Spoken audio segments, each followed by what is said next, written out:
রান্না করেছি আলুর ঘন্ট। তো আপনারা কে কে আলুর ঘন্ট পছন্দ করেন কমেন্টে বলবেন। দেখুন আমাদের এলাকায় আলুর ঘন্টটা বেশি খায়।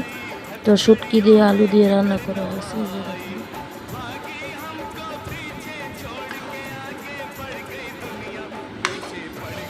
তো আমার রান্না কে কে পছন্দ করেন বলবেন, রান্নাটা কেমন হয়েছে তাও বলবেন। এই যে দেখুন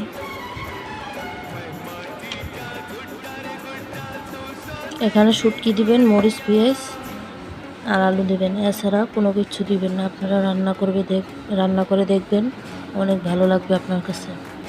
আর এখানে হইতেছে ডাল। তো ডালের ভর্তা হয়েছে, আলুর ঘন্ট আর ডালের ভর্তা কে কে খেয়েছেন।